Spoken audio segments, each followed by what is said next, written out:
ওয়া আলহামদুলিল্লাহ ওয়াসসালাতু ওয়াসসালামু আলা রাসূলিল্লাহ ওয়া আলা আলিহি ওয়া আসহাবিহি ওয়া মান ওয়ালাহ আম্মা বাদ।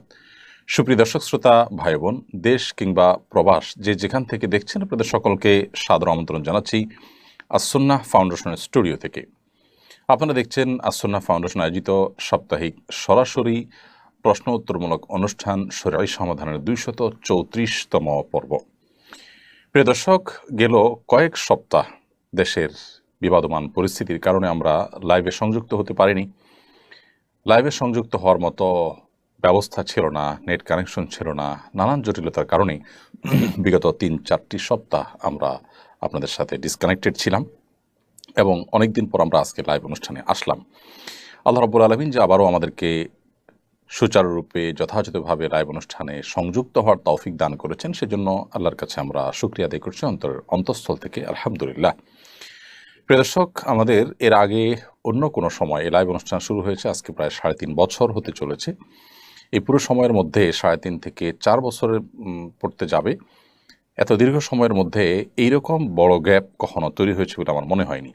সাধারণত লাইভ অনুষ্ঠানটি আমরা কন্টিনিউ করার চেষ্টা করি, একান্ত হজ বা উমরা সফরে গেলে 1টি বা 2টি সর্বোচ্চ লাইভ অনুষ্ঠান থেকে আমরা বিরত থাকি। যাই হোক, দেশের চলমান যে পরিস্থিতি ছিল, অস্থিতিশীলতা ছিল, সেটা কিছুটা স্বাভাবিক হয়েছে, কিছুটা আলহামদুলিল্লাহ পরিস্থিতি ভালো হয়েছে। আল্লাহ রাব্বুল আলামিন আমাদের প্রিয় মাতৃভূমিকে পরিপূর্ণ স্বাভাবিক করে দিন, আমাদের জান মাল, আমাদের ঈমান এবং দ্বীন পরিপূর্ণ হেফাজত থাকুক এবং ভালো থাকুক, নিরাপদে থাকুক, সেই দোয়া রব্বে কারীমের কাছে।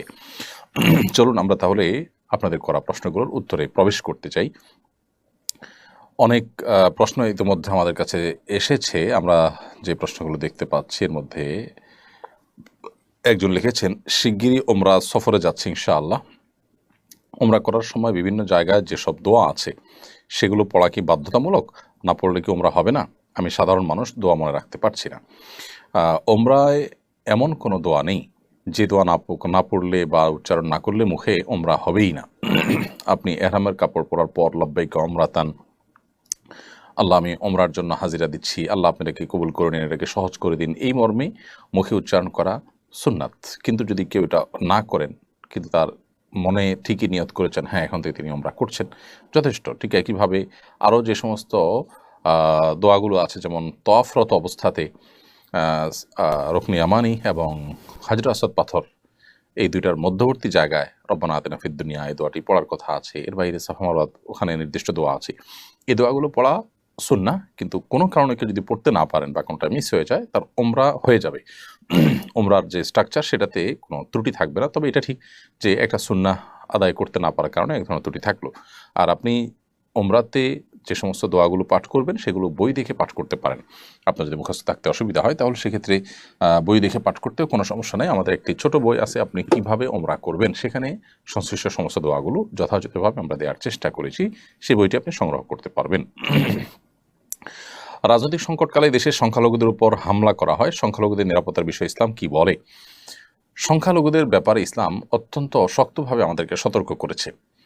কোনো অন্য ধর্মাবলম্বী মানুষ যিনি মুসলমানদের সঙ্গে সহাবস্থান করছেন আলোচনার ভিত্তিতে, নাগরিক হিসাবে নানাভাবে মুসলমানদের সাথে যার সামাজিক সহাবস্থান আছে, যিনি কোনো বিদ্রোহী নন, মুসলমানদের বিরুদ্ধে যুদ্ধরত নয়, অথবা আপনার অন্য কোনোভাবে একজন মানুষের সাথে মারামারিতে লিপ্ত হওয়ার মতো যে বিষয়গুলো থাকে, যেমন যুদ্ধ লিপ্ত হওয়া, তিনি একটা পক্ষ হয়ে যুদ্ধে লিপ্ত হয়েছেন, মুসলমানদের উপর হামলা করছেন, এরকম যদি না হয়, অর্থাৎ স্বাভাবিক সাধারণ যে অমুসলিম অন্য ধর্মাবলম্বী নাগরিক আছেন, তাদের কাউকে যদি অন্যায়ভাবে কোনো মুসলমান হত্যা করে, নবী সাল্লাল্লাহু আলাইহি ওয়াসাল্লাম বলেছেন সে জান্নাতের ঘ্রাণ পর্যন্ত পাবে না। তার মানে অন্য ধর্মাবলম্বীদের প্রতি আক্রমণ করা, হামলা করা, তাদের কষ্টের কারণ হওয়া, অন্যায়ভাবে তাদের প্রতি অবিচার করা সম্পূর্ণভাবে হারাম।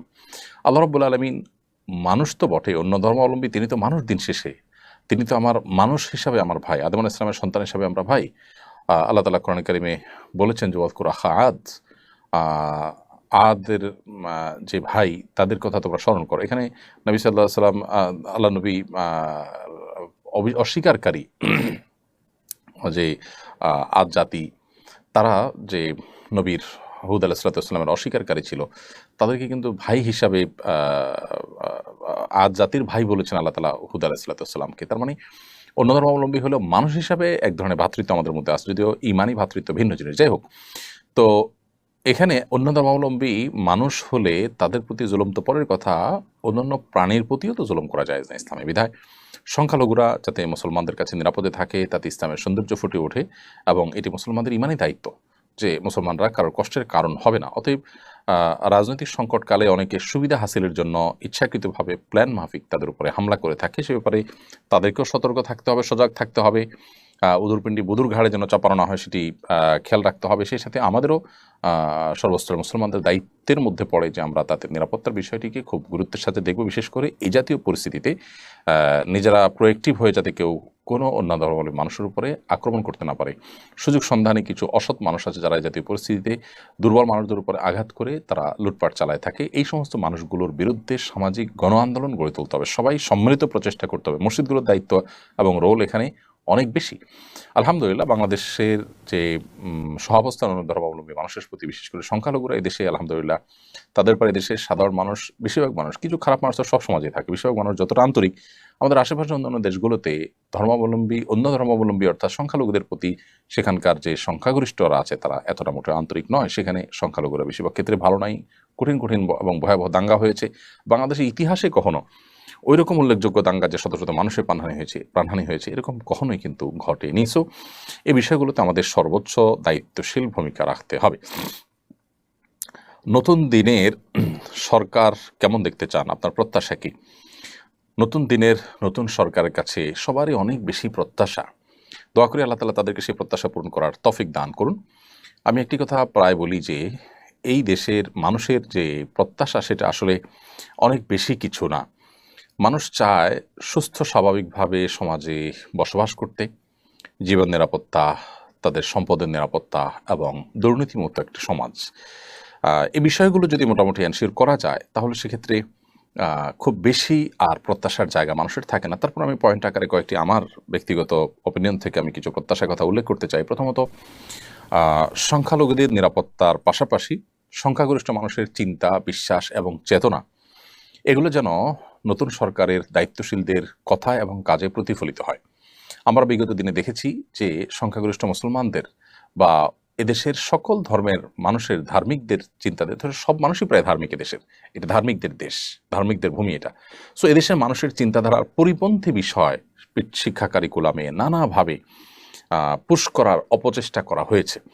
সেটি যেন নতুন সরকার না করে, যদি করেন তাহলে সেক্ষেত্রে তার পরিণতিও তাদেরকে আগের সরকারের মতো বরণ করতে হবে। কারণ জনমানুষের চিন্তাধারার বিপরীত জিনিস আপনি পুশ করার চেষ্টা করবেন, অনবরত মানুষ হয়তো কিছু বলতে পারবে না, অনবরত সহ্য করতে করতে একটা সময় ধৈর্যের বাঁধ কিন্তু হারিয়ে যাবে। এই যে গণ আন্দোলন হলো, সর্বস্তরের মানুষ ঝাঁপিয়ে পড়লো, এটির একটি কারণ নয়, এর বহুবিধ কারণ আছে। নানা দিক থেকে মানুষ কোণঠাসা হয়েছে, সবার পুঞ্জীবিত ক্ষোভগুলো মানুষ প্রকাশ করবার একটা সুযোগ পেয়েছে। সো নতুন সরকার যেন সে বিষয়ে দায়িত্বশীল থাকে যে সংখ্যালঘুদের নিরাপত্তার বিষয়টি যেমন দেখা দরকার, সংখ্যাগরিষ্ঠ মানুষের চিন্তা চেতনার পরিপন্থী কোনো কাজ যেন চাপিয়ে দেওয়া না হয়, সেটা যেন নতুন সরকারের সবার কথা এবং কাজের মধ্যে প্রতিফলিত হয়, এটা তাদেরকে খেয়াল রাখতে হবে। দ্বিতীয়ত যেই দাবি আমি রাখতে চাই বা যে প্রত্যাশা তাদের কাছে আমি করতে চাই তা হলো, বিগত দিন আমাদের শিক্ষা কারিকুলামে যে ধ্বংসযজ্ঞ চালানো হয়েছে, আমাদের সমাজে যে অপশাসন, চাঁদাবাজি ইত্যাদি নানাভাবে প্রতিষ্ঠিত হয়েছে বিগত 50 বছর ধরে, সেই জঞ্জালগুলো দূর করাকে তারা সর্বোচ্চ প্রায়োরিটি দেওয়া উচিত তাদের, এবং গণমানুষের প্রত্যাশা পূরণ হয় এরকম শিক্ষা কারিকুলাম পাঠ্যপুস্তক প্রণয়ন করা দরকার। সেই সাথে চাঁদাবাজ এবং লুটতরাজকারী এবং সন্ত্রাসী, দুর্নীতিবাজ এদেরকে দমন করতে হবে। বিশেষ করে দুর্নীতির বিরুদ্ধে যদি জিরো টলারেন্সে তারা চান, জনগণ সর্বাত্মকভাবে সাহায্য করবে ইনশাআল্লাহ বিইذনিল্লাহ। দেখুন, সবজি, তরিতরকারি এগুলো কৃষক অনেক কম দামে বিক্রি করতে হয়, আবার শহরের মানুষ অনেক বেশি দামে কিনতে হয়। মাঝখান থেকে সামান্য কিছু গুটি অতেক চাঁদাবাজ তারা আড়তে, রাস্তাঘাটে চাঁদাবাজি করে এর দাম অনেক গুণ বাড়িয়ে দেয়। এই ব্যাপারগুলো যদি খুব শক্ত হাতে ডিল করা হয় এবং সর্বস্তরের মানুষ যদি সরকারকে সাহায্য করে, তাহলে সেক্ষেত্রে দিন শেষে দেখা যাবে যে কৃষক লাভবান হচ্ছে আর শহরের মানুষজন তারাও অল্প দামে সবজি ইত্যাদি কিনতে পারছে। এরকম বহু ক্ষেত্রে চাঁদাবাজি আমাদের দেশে চলমান আছে। রাস্তাঘাটে আপনি দেখবেন যে মেইন রোডের উপরে গাড়ির যে অবস্থা, আপনার মহাখালীতে অনেক জায়গাতে দেখবেন যে মেইন রোডের উপরে সারিবদ্ধভাবে বড় বড় বাস দাঁড় করিয়ে রাখা হয়েছে, পার্কিং করে রাখা হয়েছে 2 সারি 3 সারি করে, রাস্তার অর্ধেক তাদের দখলে। আপনি ব্যবসা করছেন, অথচ জনগণের ট্যাক্সের তৈরি করা টাকায় তৈরি করা রাস্তাকে আপনি পার্কিং বানাচ্ছেন। এত টাকা দিয়ে আপনি বাস কিনতে পেরেছেন, আপনি পার্কিংয়ের জায়গার ব্যবস্থা করতে পারেন নাই। তো এগুলো অসাধু পুলিশ অফিসাররা তাদের কাছ থেকে ঘুষ খেয়ে তাদেরকে সুযোগ সুবিধা দিয়েছে নানাভাবে। এগুলোর বিরুদ্ধে বহুত রিপোর্ট হয়েছে, কিন্তু কারোর সাধ্য হয়নি এগুলোকে সরানো। তো এই সমস্ত জঞ্জাল সরানোর জন্য নতুন সরকারের দায়িত্বশীলদের আন্তরিকতার খুব বেশি প্রয়োজন হবে। আল্লাহ তাআলা তাদেরকে সেই তৌফিক দান করুন। তাহলে দ্বিতীয়ত যেটা আমি বলেছি সেটা হলো যে চাঁদাবাজি, এই যে অনিয়ম, এই যে বিশৃঙ্খলা, এই যে লুটতরাজ, এই যে সন্ত্রাস, এগুলো বন্ধ করতে হবে এবং এগুলো বন্ধের জন্য সর্বোচ্চ উদ্যোগ নিতে হবে, জিরো টলারেন্সে আসতে হবে। সেই সাথে আরেকটি পয়েন্টও বলেছি, তা হলো যে শিক্ষা কারিকুলামে যে মেসাকার চালানো হয়েছে এবং গণমানুষের চিন্তার পরিপন্থী জিনিস সেখানে পুশ করা হয়েছে, এগুলোকে যেন পরিবর্তন করা হয়, তাহলে সেক্ষেত্রে জনগণের চাহিদার পূরণ হবে। আরেকটি প্রত্যাশার কথা বলতে চাই তাদের কাছে, সেটা হলো যে এদেশে যে সমস্ত বৈষম্য আছে সেই বৈষম্যগুলোর ভিতরে একটা হলো ওলামা ইকরামের প্রতি বৈষম্য। সেটা নানাভাবে হয়ে থাকে আমরা জানি, আলেম সমাজ ধার্মিকদের প্রতি, সেটা যাতে না হয় সেটা তারা সর্বোচ্চ খেয়াল রাখবেন বলে আমরা আশা করি। দোয়া করি তাদের জন্য, আল্লাহ তাআলা তাদেরকে আমাদের প্রত্যাশাগুলো পূরণ করার তৌফিক দান করুন, তারা যেন সঠিকভাবে সঠিক কাজটা করতে পারেন, অপশাসন দূর করতে পারেন, নিরাপত্তা নিশ্চিত করতে পারেন। আরেকটি প্রত্যাশা তাদের কাছে বলতে চাই সর্বশেষ, সেটা হলো যে নিরাপদ খাদ্য, নিরাপদ পানীয় এবং নিরাপদ ঔষধ নিশ্চিত যেন করা যায়। পৃথিবীর অন্যান্য দেশে নিশ্চিন্তে আপনি পানি পান করতে পারবেন, খেতে পারবেন, খাদ্যের মধ্যে ভেজাল দেওয়ার সামর্থ্য কারণ নেই, কথা এবং কাজে মিল আছে। আমাদের দেশে যে কোনো ফুড বলেন, আপনার পানীয় বলেন, ঔষধ বলেন, এক ঢোক পানি কোথাও আপনি পান করবেন, নিশ্চিন্তে পান করার সুযোগ নেই। কোনটা শতভাগ নিরাপদ পানি আমাদের স্বাস্থ্যের জন্য ভালো, এটা এক কথায় বলার মতো কোনো পরিবেশ নেই। তার মানে এত বছরে এতগুলো সরকার আসলো গেল, আমাদের এক ঢোক পানি, নিরাপদ পানির ব্যবস্থা কেউ করতে পারেনি। আমরা বাজারে, দোকানে, রাস্তাঘাটে, রেস্টুরেন্টে খাবার গ্রহণ কিনবো, আমরা আপনার সবজি কিনবো, ফলমূল কিনবো, এগুলোতে কোনো বিষাক্ত কিছু থাকবে না, আমাদের কিডনি, আমাদের হার্ট, আমাদের শরীরকে ধ্বংস করবে, আমাদের ক্যান্সারে আক্রান্ত করবে, এরকম কোনো বিষয় থাকবে না। এটুকু জিনিস কোনো সরকার এখানে নিশ্চিত করতে পারেনি। অর্থাৎ নিরাপদ খাদ্য, নিরাপদ পানীয় এদেশে নিশ্চিত হয়নি। ঔষধের মধ্যে ভেজাল দেওয়া হয়, কত বড় অন্যায় হতে পারে, কত অবিচার হতে পারে যে ওষুধ সেবন করে একটা মানুষ, অসুস্থ মানুষ ভালো হবে, সেটা খেয়ে তিনি প্রতারিত হচ্ছেন, তার অসুস্থ ভালো হচ্ছে না, বরং আর অসুস্থ হয়ে যাচ্ছেন। তো এই সমস্ত ক্ষেত্রে যে সমস্ত অনাচারগুলো আছে সেগুলোকে একটু প্রায়োরিটি দিয়ে সেগুলোর বিরুদ্ধে কাজ করতে হবে। যদিও অনেক কঠিন কাজ তাদের, আল্লাহ তাআলা তাদের কাজগুলোকে সহজ করে দিন এবং সর্বস্তরের মানুষ তাদেরকে সাহায্য করুক। আমাদের দেশটা দিন শেষে ভালো থাকুক আমাদের ঈমান, আমাদের আমল, আমাদের দিন, সবকিছু। কোরআন মাজিদ তেলাওয়াত করার সময় সিজদার আয়াতগুলো অনেকবার তেলাওয়াত করা হয়েছে, কিন্তু পরে সিজদা দেওয়া হয়নি। এখন আমার করণীয় কি? সিজদার আয়াত যদি আপনি একই আয়াত একই জায়গায় বসে বারবার তেলাওয়াত করেন, তাহলে সেক্ষেত্রে একবার সিজদা দিলে আদায় হয়ে যাবে। আর যদি একটা আয়াত তেলাওয়াত করার পর আপনি অন্যান্য কাজ করেছেন, অন্যান্য দিকে গিয়েছেন, তারপর আবার সেটা একই আয়াত তেলাওয়াত করেছেন, তাহলে সেক্ষেত্রে একাধিক সিজদা আপনি দিবেন। যে কয়বার এরকম গ্যাপ দিয়ে আলাদা করে একই আয়াত তেলাওয়াত করবেন, তো সেই কয়বার আপনি সিজদা দিবেন। আর যদি একই আয়াত বারবার করে সিজদা তেলাওয়াত করতে থাকেন, তাহলে একটা সিজদা আপনাকে দিতে হবে। অতএব এই সিজদা আপনি পরবর্তীতে দিয়ে ফেলবেন। এমনকি যখন তেলাওয়াত করেছেন তখন দিতে পারেন নাই, পরে আপনার যখন সুযোগ হয়েছে আপনি অবশ্যই তখন সেটি দিয়ে দেওয়ার চেষ্টা করবেন। নতুন সরকার আসার পর মানুষ অনেক বেশি উচ্ছ্বসিত দেখা যাচ্ছে। অনেকেই তো এটাকে আল্লাহর প্রদত্ত নিয়ামতও বলছেন। এগুলো কি বাড়াবাড়ি নয়? দেখুন, অতিরিক্ত উচ্ছ্বাসিত হচ্ছে মানুষ, এটা পরিষ্কার। কেন এত উল্লাস, কেন এত উচ্ছ্বাস মানুষের মধ্যে, সেটা দেখতে হবে। ইতিমধ্যে গণতান্ত্রিকভাবে নির্বাচিত অনেকগুলো সরকার আমরা দেখেছি। আমাদের দেশের স্বাধীনতার পর যতগুলো সরকার এসেছে, গণতান্ত্রিকভাবে নির্বাচিত সরকার আসার পরও মানুষ এতটা উল্লসিত, অর্থাৎ নিজের ভোটটা দিয়ে মানুষ সরকারকে বসাতে পেরেছে, এরপরও মানুষকে এতটা উল্লসিত এবং এতটা আনন্দিত হতে দেখা যায়নি এবার যতটা আনন্দিত। কারণ কি? এর কারণ হলো বিগত 50 বছর ধরে স্বাধীনতার পর থেকে নানাভাবে সাধারণ মানুষ প্রতারিত হয়ে আসছে। তরুণ নির্মাণের নামে নেতাদের খুশি করার জন্য, তাদেরকে পাম্পটি দেওয়ার জন্য, তাদের তেল মারার জন্য কোটি কোটি টাকা খরচ করা হয়, নানানভাবে অপচয় করা হয়, অথচ এদেশে বহু মানুষ না খেয়ে থাকে। নানা বৈষম্য এদেশে, নানা অবিচার এদেশে চলে। যার লিঙ্ক আছে, যিনি ক্ষমতাসীনদের সাথে ভালো সম্পর্ক রাখতে পারে তিনি অনেক ভালো থাকেন, আর যিনি রাখতে পারেন না তার অবস্থা একেবারে খারাপ থাকে। ঘুষ, দুর্নীতি, অপশাসন, এটা মানুষকে অতিষ্ঠ করে তুলেছে। নানাভাবে মানুষ অন্যায় এবং অবিচারের শিকার। যেভাবে খুন, গুম, রাহাজানি, পুলিশের হয়রানি, কিছু হলেই মামলা ধরে নিয়ে যাওয়া, চাঁদাবাজি এবং অন্যায়ভাবে মিথ্যা মামলা দিয়ে হয়রানি করা, বিচার বিভাগে পর্যন্ত আপনার ন্যায় বিচার না পাওয়া, সেখানে পর্যন্ত আপনার নানাভাবে ইঞ্জিনিয়ারিং করে মানুষকে হয়রানি করা, এসব কারণে গোটা দেশের সমস্ত প্রতিষ্ঠানগুলোর প্রতি মানুষের আস্থা আসলে উঠে গেছে। এরকম ভয়াবহ পরিবেশে মানুষের একটা পরিবর্তন মানুষ চাচ্ছিল। কে করেছে, কারা করেছে, কি নামে করেছে, তার চেয়ে বড় কথা হলো মানুষ পরিবর্তন চাচ্ছিল। তরুণরা সেই চেষ্টা করেছে এবং তরুণদের একটা ন্যায্য দাবি ছিল এবং তাদের প্রতি মানুষের একটা আস্থা তৈরি হয়েছে যে তাদের কমিটমেন্ট ছিল, তারা খুবই কনফিডেন্ট ছিল। সেটা দেখে মানুষ আস্থা তৈরি হয়েছে। সবচেয়ে বড় কথা হলো যে মানুষ যখন দেয়ালে পিঠ থেকে যায় তখন আসলে খড়কুটা ধরেও মানুষ বাঁচতে চায়। সেখানে তরুণরা তো যথেষ্ট আস্থার জায়গা তৈরি করতে পেরেছে। সো এইজন্য মানুষের মধ্যে অনেক উচ্ছ্বাস উল্লাস দেখা যায়। কিন্তু আমরা বাঙালি সবসময় হুজুগে। আমরা যখন খুশি হই তখন অনেক বেশি হয়ে যাই, যখন বেজার হই তখন অনেক বেশি বেজার হয়ে যাই। যাকে মাথায় তুলি তাকে মাথায় তুলে অনেক বেশি তুলে ফেলি, আবার যাকে ফেলে দেই তাকে একেবারে পায়ের নিচে ফেলে দেই। এটা আমাদের একটি সমস্যা বলতে পারেন। তো এইজন্য অতিরিক্ত বাড়াবাড়ির জায়গা থেকে আমরা এটাকে আল্লাহর নেয়ামত বা আল্লাহ প্রদত্ত ডাইরেক্ট এরকম কিছু বলছি। হয়তোবা আল্লাহ তাআলা এটা আমাদের প্রতি অনুগ্রহ করেছেন, সেজন্য দিয়েছেন, মাজলুমের প্রতি রহম করেছেন আল্লাহ তাআলা। আবার হয়তো এটা আমাদের জন্য নতুন কোনো ফাঁদ। কী যে হতে যাচ্ছে বা এটার পরিণতি কী দাঁড়াবে সেটা আসলে এই মুহূর্তে মন্তব্য করা কঠিন। তবে আমরা আশাতে করব অবশ্যই ভালো কিছু আল্লাহ তাআলা যেন দান করেন আমাদেরকে। অতএব এই বাড়াবাড়িটা আমাদের করা যাবে না। বিগত ৫০ বছর ধরে মানুষ যে নিগৃহীত, মানুষের যে জীবনের নিরাপত্তা, মানুষের খাদ্যের নিরাপত্তা, মানুষের ন্যায় বিচার পৃথিবীর অন্যান্য দেশে যেরকম মানুষ পায় নিশ্চিন্তে, সেরকমটি বাংলাদেশে হয়নি। মানুষের খাদ্য, মানুষের পানীয়, মানুষের ঔষধ নিরাপদে কিনতে পারবে, ভেজালের কোনো টেনশন থাকবে না, এরকম বিষয় হয়নি। আপনি অন্যান্য দেশগুলো যেগুলো আছে, আমাদের এশিয়ার যে মধ্য এশিয়ার যে সমস্ত বা দক্ষিণ এশিয়ার যে সমস্ত দেশগুলো আছে, এই দেশগুলোতে আপনি দেখবেন যে এই বিষয়গুলো নিশ্চিত করা হয়েছে। এমনকি অর্থনৈতিকভাবে আমাদের পর্যায়ের অনেক দেশ আছে যে দেশগুলোতে খাদ্যে ভেজাল দেওয়া, পানিটা নিরাপদ, আপনার পানিতে ঝামেলা থাকা বা অস্বাস্থ্যকর পানি, তারপরে ওষুধে ভেজাল, এগুলো মানুষ কল্পনাও করতে পারে না।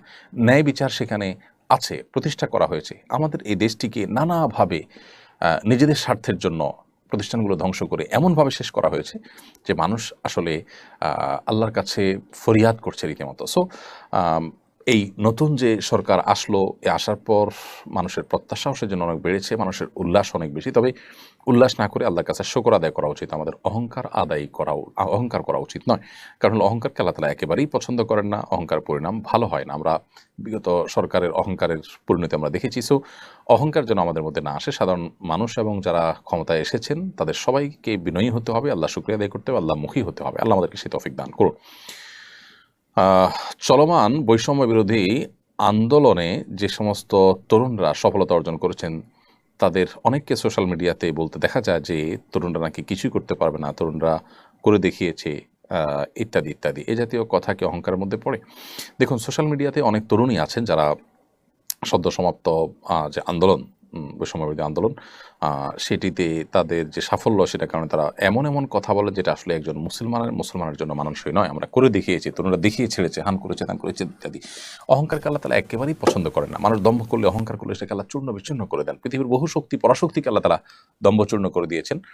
আল্লাহ সুবহানাহু ওয়া তাআলা হাদিসে কুদসিতে বলেছেন যে অহংকার হলো আমার চাদর, কেউ যদি এটা টানাটানি করে আমি তাকে কিন্তু ছিঁড়ে ফেলি, তাকে কিন্তু আল্লাহ তাআলা ধ্বংস করে দেন। সো এই জন্য অহংকার করা উচিত নয়। আলহামদুলিল্লাহ, তরুণরা আল্লাহর রহমতে তারা তাদের সামর্থ্যের জানান দিয়েছে বা তারা মানুষের ধারণা ভুল প্রমাণ করেছে, ইত্যাদি ইত্যাদি। এই সমস্ত কথা বলা যেতে পারে, কিন্তু অহমিকা হয় একেবারে তারা দেখিয়ে ছেড়েছে, যারা এই সমস্ত বলেছেন তাদের মুখে চুনকালি দিয়ে দিয়েছে ইত্যাদি। এই সমস্ত কথা বলা একেবারেই অনুচিত কাজ। বিধায় এই কথাগুলোর উপর আমাদের দায়িত্বশীল আচরণ করতে হবে এবং আরও সাবধানতার সাথে মন্তব্য করতে হবে। বিশেষ করে তারুণ্য এমন একটা জীবনের এমন একটা সময়, যে সময় মানুষ আসলে অনেকটা নিয়ন্ত্রণহীন হয়ে যায়। তো এই জায়গাটাতে আমাদের একটু ফোকাস করতে হবে এবং নিয়ন্ত্রণ করার চেষ্টা করতে হবে। এরপর প্রশ্ন হলো যে ফজরের নামাজ কাজা হলে কখন পড়তে হবে? ফজরের নামাজ যদি কাজা হয়ে যায় তাহলে আপনি ঘুমের কারণে কাজা হলো, যে কোনো কারণে কাজা হয়ে গেল, ভুলে গেছেন সে কারণে কাজা হলো, যদি এরকম হয় তাহলে সেক্ষেত্রে যখনই আপনি উঠবেন সাথে সাথে দ্রুত সম্ভব নামাজ পড়ে ফেলবেন। আর যদি আপনি এমন সময় উঠেন যখন সূর্য জাস্ট উদিত হচ্ছে, তাহলে অপেক্ষা করবেন সূর্য উদয় হওয়ার ২০ মিনিট পর আপনি নামাজ পড়বেন।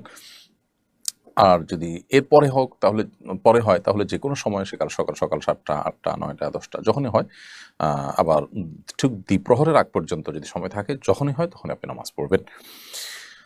কারণ হাদিসে বর্ণিত হয়েছে মান্নামা আন সালাতিন আও নাসিহা ফালিউসাল্লিহা ইযা যাকারাহা, যদি কারোর নামাজ ঘুমের কারণে বা ভুলে যাওয়ার কারণে ছুটে যায় তাহলে তিনি যখন স্মরণ হবে তখন তিনি সালাতটি আদায় করবেন। এবং নবী করিম সাল্লাল্লাহু আলাইহি ওয়াসাল্লামের একবার ফজরের সালাত মিস হয়ে গিয়েছিল জামাত সহকারে, অর্থাৎ দলবদ্ধভাবে সবার। তখন নবী করিম সাল্লাল্লাহু আলাইহি ওয়াসাল্লাম সূর্যের আলোর আঁচ গায়ে লাগার পর তারা যখন সফর থেকে ফিরছিলেন, কোনো এক জায়গায় তাঁবু গেড়েছিলেন এবং তার সঙ্গে থাকা সকল সহযাত্রীরা তারা বিশ্রাম করছিলেন। সারাদিনের ক্লান্ত যুদ্ধের ময়দান থেকে ফিরেছেন, আবার এদিকে সফর করেছেন। এই ক্লান্তির কারণে ঘুম এত ভার হয়েছে যে ফজর নামাজের ওয়াক্ত পার হওয়ার পর সূর্য ওঠার পর তারা ঘুম থেকে উঠেছেন। তখন তারা আজান দিয়ে জামাতের সাথে নামাজ পড়েছেন। এই জন্য নামাজ কাজা হয়ে গেলে যখনই উঠবেন তখনই পড়ে ফেলবেন, কিন্তু এটা যেন নিয়মিত না হয়। এটা জীবনে একবার দুইবার কালে ভদ্রে এটা হতে পারে। এক মেয়ের সাথে আমার সম্পর্ক ছিল, বিয়ের পরেও সে কথা বলতে চায় আমার সাথে। স্বামী নাকি অনেক সমস্যা, সে এগুলো আমার সাথে শেয়ার করে। আমি কি তার সাথে এভাবে সম্পর্ক রাখতে পারবো? না, মোটেই সম্পর্ক রাখা জায়েজ না, এটা পরিষ্কারভাবে হারাম। দেখুন, ছেলে মেয়েদের রিলেশনের বিষয়ে শরিয়া যে নীতিমালা দিয়েছে, আজকাল তথাকথিত আধুনিক পৃথিবীতে সেটাকে অ্যাভয়েড করা হয়, মনে করা হয় সেটা সেকেলে। এ পরিণতি সেকেলে মনে করে যারা এই বাঁধ তুলে দিতে চান, শরিয়ার এই সীমানাকে তুলে দিতে চান, তার পরিণতি কি সেটা তিনি আলোর মতো পরিষ্কার। অতএব আমরা এই জাতীয় ক্ষেত্রে সর্বোচ্চ সতর্ক থাকবো এবং নিজের আমলকে বাঁচানোর চেষ্টা করবো। একজন মুসলিম হিসাবে আপনার জন্য এটা পরিষ্কারভাবে হারাম, কোনো মেয়ের সাথে এভাবে আপনি যোগাযোগ করতে পারেন না। তিনি তার সুবিধা অসুবিধা জানাবেন তার পরিবারকে, তার অভিভাবকদেরকে, তার মাহারামদেরকে। আপনি গায়রে মাহারাম হলে আপনার জন্য এইগুলোতে ইনভলভ হওয়া জায়েজ নাই, কারণ আপনি নিজের অজান্তে এখানে গুনাহে লিপ্ত হয়ে যাবেন।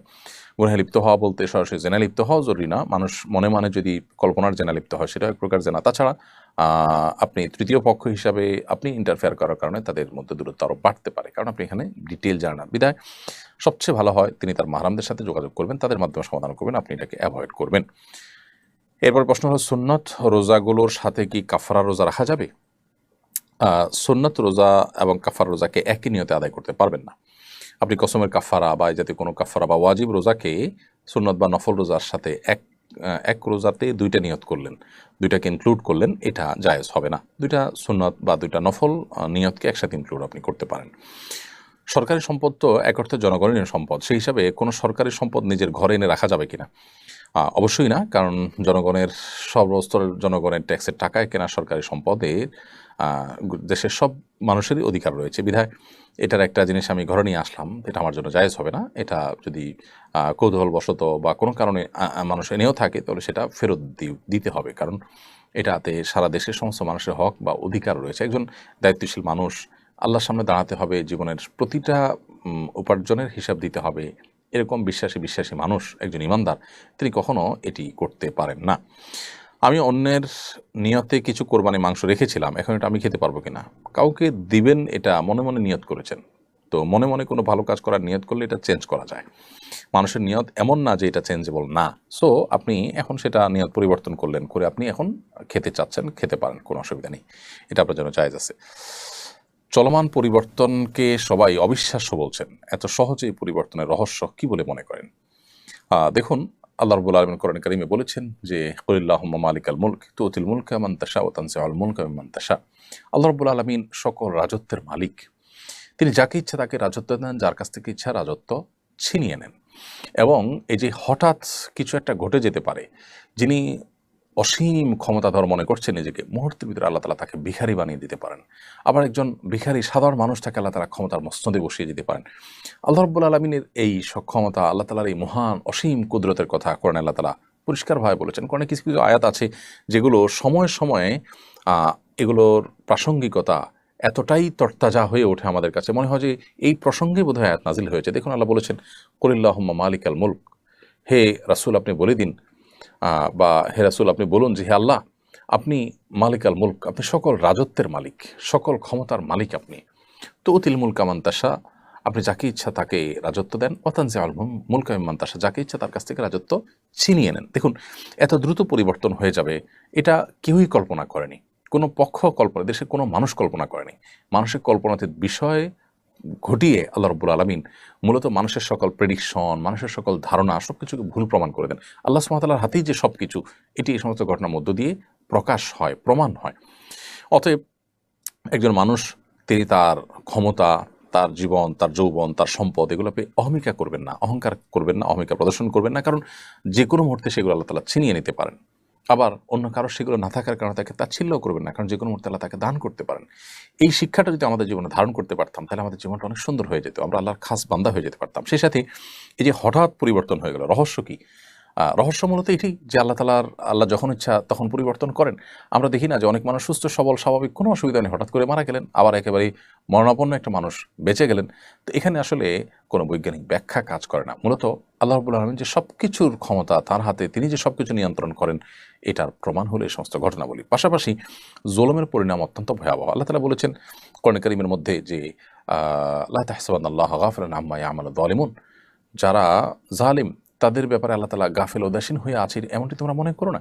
ইন্নামা ইউআখিরুহুম লিয়াউমিন তাশখাসু ফিহিল আবসার, বরং তাদেরকে আল্লাহ তাআলা সেদিন পর্যন্ত প্রশ্রয় দিয়ে রাখেন যেদিন মানুষের চক্ষুগুলো সব স্থির হয়ে যাবে, মানুষ সব দেখতে পাবে। অর্থাৎ আল্লাহ রাব্বুল আলামিন ছাড় দেন। আল্লাহ বলেছেন ইন্নামা নুমলি লাহুম, আমি পাপিষ্ঠদেরকে, জালিমদেরকে ছাড় দিয়ে রাখি। ইন্না কাইদি মাতিন, এরপর আমার পাকড়াওটা আল্লাহ বলছেন যে এটা অত্যন্ত শক্ত হয়, কঠোর হয়ে থাকে।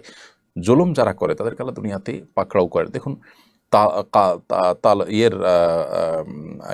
আদম আলাইহিসসালামের ছেলে যে কাবিল, সে তার ভাই হাবিলের প্রতি অবিচার করেছিল, আল্লাহ তাকে পাকড়াও করেছেন। নমরুদ ইব্রাহিম আলাইহিসসালামের প্রতি অবিচার করেছিল, আল্লাহ তাকে পাকড়াও করেছেন।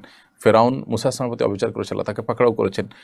নূহ আলাইহিসসালামের প্রতি তার জাতি অবিচার করেছিল, তাদের পাকড়াও করেছেন। আদ সামুদ জাতি তাদের নবীর প্রতি পাকড়াও অবিচার করেছে, তাদেরকে আল্লাহ পাকড়াও করেছেন। ফেরাউন আমাদের নবী সাল্লাল্লাহু আলাইহি ওয়াসাল্লামের সাথে আবু জাহাল, আবু লাহাব বা সাইবা, তারা অবিচার করেছে, মুসলমানদেরকে প্রতি জুলুম করেছে, আল্লাহ তাদেরকে পাকড়াও করেছেন।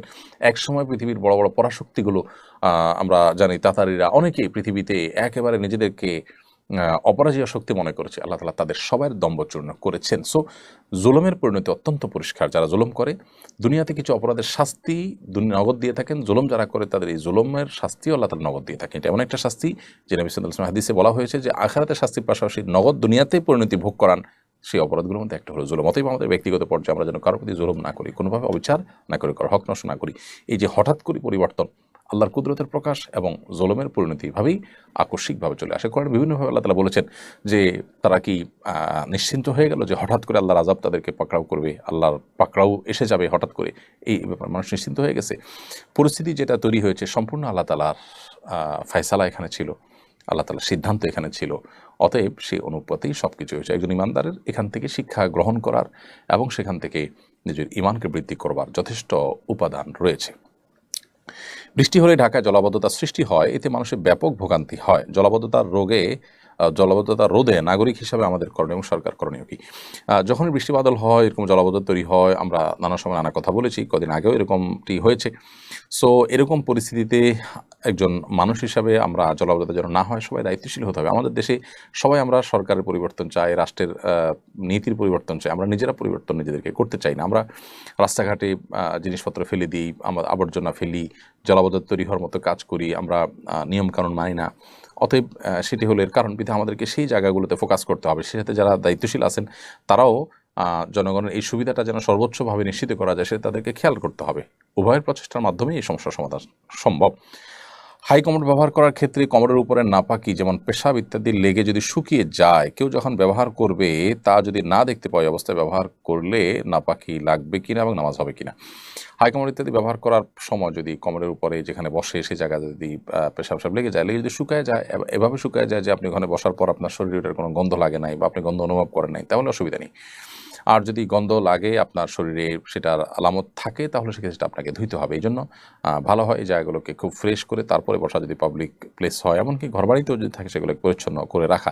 আর আসলে এই যে পশ্চিমা পদ্ধতি, এটা আসলে একে তো আনহেলদি পদ্ধতি, অস্বাস্থ্যকর। পায়খানা মানুষের ক্লিয়ার হয় না, নানান রকমের রোগ এখান থেকে তৈরি হয়, সে সাথে এখানে অপরিচ্ছন্নতার ব্যাপারটাও রয়েছে। বিধায় এটা অ্যাভয়েড করতে পারলে ভালো, কিন্তু যদি কেউ করেন তাহলে সেক্ষেত্রে অবশ্যই এদিকটা খেয়াল রাখতে হবে যে নাপাকিতে থাকলে সেটা পরিষ্কার করে বসবেন। যদি শুকিয়ে যায় এবং বসার ফলে সেখানে নিজের শরীরে সেটা কোনো আলামত, দুর্গন্ধ ইত্যাদি না লেগে থাকে, তাহলে অসুবিধা নেই। প্রিয় দর্শক, দেখতে দেখতে অনুষ্ঠানের আমরা মাঝামাঝি পর্যায়ে চলে এসেছি। সময় হচ্ছে ছোট্ট একটি বিরতিতে যাওয়ার। বিরতির পর আমরা আবার ইনশাআল্লাহ আপনাদের প্রশ্নোত্তরে আলোকিত এই ভবনে ফিরে আসবো। ততক্ষণ আমাদের সঙ্গেই থাকুন। জাযাকুমুল্লাহু খায়রা। অসহায় দরিদ্রদের দারিদ্র্য দূরীকরণ ও স্বাবলম্বীকরণের লক্ষ্যে আস-সুন্নাহ ফাউন্ডেশন পরিচালনা করছে স্বাবলম্বীকরণ প্রকল্প। স্বাবলম্বীকরণ প্রকল্পের আওতায় এ যাবৎ প্রায় ৩,০০০ মানুষকে প্রশিক্ষণ ও স্বাবলম্বীকরণ উপকরণ প্রদান করা হয়েছে।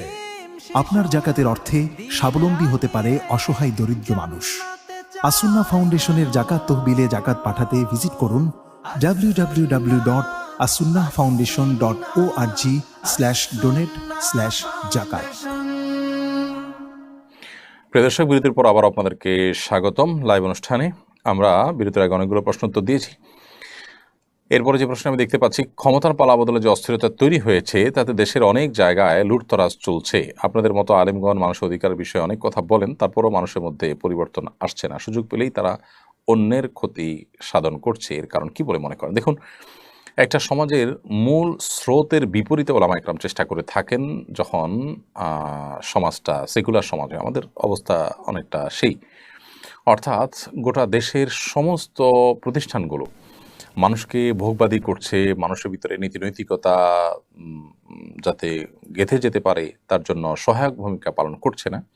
ওলামা ইকরাম একা চেষ্টা করছেন, অর্থাৎ রাষ্ট্রযন্ত্রের যে প্রচেষ্টা সেটা ওলামা ইকরামের অনুকূলে নয় এই ক্ষেত্রে।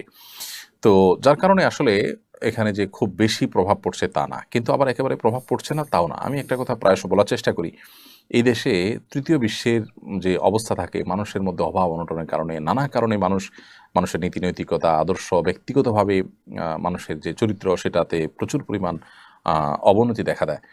তো এরকম পরিস্থিতিতেও আমাদের দেশে যতটা আইনশৃঙ্খলা নিয়ন্ত্রণে আছে, যতটা মানুষ ভালোর পথে আছে, তার পেছনে আইনশৃঙ্খলা রক্ষাকারী বাহিনীর যে অবদান আছে তার পাশাপাশি ওলামা ইকরামের অবদানও কিন্তু অনেক বেশি। বিধায় একজন মুসলিম হিসাবে আমরা চেষ্টা করব প্রত্যেকে নিজে সৎ থাকার, আমাদের আশপাশটাকে জাগ্রত করবার, এবং এই প্রচেষ্টা অব্যাহত থাকবে। কেমন যত নিকটবর্তী হয় মানুষের মধ্যে অসততার পরিমাণ বাড়বে। বিশেষ করে আমাদের দেশে সংখ্যাগরিষ্ঠ মানুষ মুসলমান হওয়া সত্ত্বেও তারা এই কাজগুলো করছেন। কারণ ওই যে আমরা ইসলামের সৌন্দর্য তাদেরকে আসলে তুলে ধরতে পরিপূর্ণভাবে পাই না। যতটুকু পেরেছি তার সুফল আমরা পাচ্ছি, কিন্তু কিছুটা ব্যর্থতা আমাদের নিতেই হবে। আমরা নামাজ রোজার গুরুত্ব মানুষকে বোঝাতে পেরেছি, মানুষের অধিকারের ব্যাপারে আমরা মানুষকে সচেতন করতে পারি না। এবারে সমস্ত ওলামা ইকরাম একযোগে তাদের প্রচেষ্টাকে আরও বাড়াতে হবে। সেই সাথে রাষ্ট্রযন্ত্রেরও মানুষের নীতি, নৈতিকতা, আদর্শ এগুলোর গুরুত্ব অনুধাবন করতে হবে, এবং এগুলো মানুষের জীবনে ইমপ্লিমেন্ট করার মতো পরিবেশ দিতে হবে। শিক্ষা, কারিকুলাম, আমাদের দেশের বিভিন্ন প্রতিষ্ঠানগুলোতে মোরালিটির ব্যাপারে সর্বোচ্চ গুরুত্ব দিতে হবে। দুঃখজনক হলো যে এর উল্টোটা আমাদের দেশে চলছে, যার কারণে আজকে এই দুরবস্থা আমরা দেখতে পাচ্ছি। দীর্ঘদিন ইমামতি করার পর অবসর নেওয়ার সময় মসজিদ কর্তৃপক্ষ থেকে রাজকীয় সম্বর্ধনা দেওয়ার প্রচলন শুরু হয়েছে। গাড়ির বহর দিয়ে বাড়ি পর্যন্ত পৌঁছে দেওয়া হয়। এছাড়া অনেককে এককালীন টাকাও দেওয়া হয়। মানুষ বিষয়টাকে সাধুবাদ জানাচ্ছে। আমার প্রশ্ন হলো, এটা বেদাতে পরিগণিত হবে কিনা? দেখুন, এরকম রাজকীয় সম্বর্ধনা দেওয়া ইমাম সাহেবকে, এটা মৌলিকভাবে কোনো বেদাতের মধ্যে পড়বে না, কারণ এটাকে মানুষ শরীয়তের কোনো ছাঁচের মধ্যে ফেলে এটাকে ফরজ, ওয়াজিব, সুন্নাত, মুস্তাহাব বা এই টাইপের কোনো কিছু মনে করছে না। যে কোনো ভালো কাজের পর তার বিনিময় দেওয়া, তার কৃতজ্ঞতা প্রকাশ করা, এটা তো কোরআন এবং হাদিস দ্বারা সমর্থিত বিষয়। যে ব্যক্তি ভালো কাজ করবে বা কোনো কোনো কল্যাণ কাজ সাধন করবে, তার সে কল্যাণ কাজের স্বীকৃতি আমরা দিব, তাই না? মাল্লাম ইয়াশকুরিল্লাহ আসলাম ইয়াশকুরিল্লাহ, যে ব্যক্তি মানুষের শুকরিয়া আদায় করলো না সে আল্লাহরও শুকরিয়া আদায় করেনি। সো একজন ইমাম সাহেব এতদিন কাজ করেছেন, তার প্রতি কৃতজ্ঞতা আপনারা আদায় করলেন, এটা মৌলিকভাবে তো প্রশংসনীয় কাজ। এখন কৃতজ্ঞতা আদায়ের যে পদ্ধতি, মুখে কৃতজ্ঞতা আদায় করা, তাকে হাদিয়া তোহফা দিয়ে স্মরণীয় করে রেখে তার কৃতকর্মের স্বীকৃতি দেওয়া, কৃতজ্ঞতা আদায় করা, এগুলো সবগুলোই কৃতজ্ঞতার শামিল। শরীয়ত আমভাবে যখন কৃতজ্ঞতা আদায় করতে বলেছে এবং তার কোনো পদ্ধতি ফিক্স করে দেয়নি, সো শরীয়তের নিষিদ্ধ কোনো কিছু না হয় এরকম যে কোনোভাবে আমরা তার কৃতজ্ঞতা আদায় করতে পারি, সেই হিসাবে এটি কোনো বেদাতে পরিগণিত হবে না, বরং এটি একটা ভালো প্র্যাকটিস বলে আমি মনে করি। প্রতিবেশী বাড়ি নির্মাণের আইন না মেনে জায়গা ফাঁকা না রেখে আমাদের দেয়াল ঘেঁষে সিঁড়ি করেছে, এ বিষয়ে কি কর্তৃপক্ষের কাছে অভিযোগ করলে গুনাহ হবে? না, গুনাহ তো হবেই না, কারণ এটা আপনার ন্যায্য অধিকার। কেউ যদি যথাযথ জায়গা যতটুকু তার ফাঁকা রাখার আইন রয়েছে, নিয়ম কারণ রয়েছে, সেটি যদি তিনি লঙ্ঘন করেন তাহলে অবশ্যই আপনি তার ব্যাপারে নালিশ করতে পারেন। প্রতিবেশীর প্রতি সদাচরণ আপনার করতে হবে, কিন্তু প্রতিবেশী যদি আপনার কোনো অধিকার ক্ষুণ্ণ করেন তাহলে তার বিরুদ্ধে আপনি আইনানুগ ব্যবস্থা নেওয়া বা যথাযথ কর্তৃপক্ষের বিচার দেওয়া, এটা প্রতিবেশীর প্রতি আপনার যে করণীয় রয়েছে এটা তার পরিপন্থী কোনো কিছু হবে না। বিধায় এই বিষয়টি আমরা ভুল না বুঝি। কিন্তু যদি আপনি ছাড় দেওয়ার মতো থাকে, এটা প্রত্যেকটা ব্যক্তির অবস্থার উপর নির্ভর করবে, তাহলে আপনি প্রতিবেশী হিসেবে তার প্রতি ছাড় দিলেন, সেটা অবশ্যই শুধু জায়েজ নয় বরং উত্তম কাজ হবে। এরপরের প্রশ্ন হলো, মাঝে মাঝে সালাতে সূরা ফাতিহা পাঠ করার পর প্রথম ও দ্বিতীয় উভয় রাকাতেই একই সূরা পাঠ করে ফেলি, পরে বুঝতে পারি যে একই সূরা পাঠ করেছি, আমাদের অবস্থা করণীয় কি? এটা অনেকেরই হয় যে আমরা সালাত আদায় করার সময়, নামাজের সময় প্রথম রাকাতে সূরা ফাতিহার পরে যে সূরা মিলিয়েছি, দ্বিতীয় রাকাতে সূরা ফাতিহার পরে একই সূরা মিলিয়েছি, তো এটাতে নামাজ হয়ে যাবে, কোনো অসুবিধা নেই, নামাজ আদায় হয়ে যাবে এবং এর কারণে আপনার কোনো গুনাহ হবে না। কারণ হলো সূরা একই সূরা আদায় করা এটা কোনো ওয়াজিব তরক হওয়ার মতো বিষয় নয়, তবে এটা অবশ্যই ইচ্ছাকৃতভাবে করা উত্তম, কারণ নবী করিম সাল্লাল্লাহু আলাইহি ওয়াসাল্লাম এটি করতেন না। তিনি প্রথম রাকাতে যে সূরা বা কেরাত পাঠ করতেন, দ্বিতীয় রাকাতে তার চেয়ে ছোট এবং ক্ষুদ্র সূরা পাঠ করতেন, অর্থাৎ ভিন্ন সূরা পাঠ করতেন, এটাই তার সুন্নাহ। বিধায় এটা ইচ্ছাকৃত করা অনুচিত হবে, করলে অনুত্তম হবে, সুন্নাহর খেলাফ হবে, আর ভুলে হয়ে গেলে নামাজ হয়ে যাবে, কোনো অসুবিধা নেই। 40 দিন তাকবীর উলার সঙ্গে নামাজ পড়লে পুরস্কার দেওয়ার ট্রেন্ড শুরু হয়েছে, এরকম একটি অনুষ্ঠানে আপনাকে অতিথি হিসাবে দেখা গেছে। প্রশ্ন হলো, এতে কিশোরদের এখলাস নষ্ট হয়ে যাবে কিনা, ইবাদত করার ক্ষেত্রে পার্থিব লোভ কাজও করবে কিনা? ছোট বাচ্চাদেরকে বা কিশোরদেরকে বা বিভিন্ন বয়সের মানুষকে উৎসাহ দেওয়ার জন্য পুরস্কার দেওয়া এটা দোষণীয় নয়। যার কারণে এই ধরনের কাজ যদি কেউ করেন, 40 দিন তাকবীরুল্লাহর সাথে সালাত আদায় করলে তাকে পুরস্কার দেওয়া হবে, এটাকে আমরা মৌলিকভাবে দোষী কিছু মনে করি না। তবে এটা ঠিক যে যারা এইসব প্রতিযোগিতায় শামিল হবেন, তাদের উদ্দেশ্য থাকবে যে তারা ভালো কাজের অভ্যাস এর মাধ্যমে করবেন।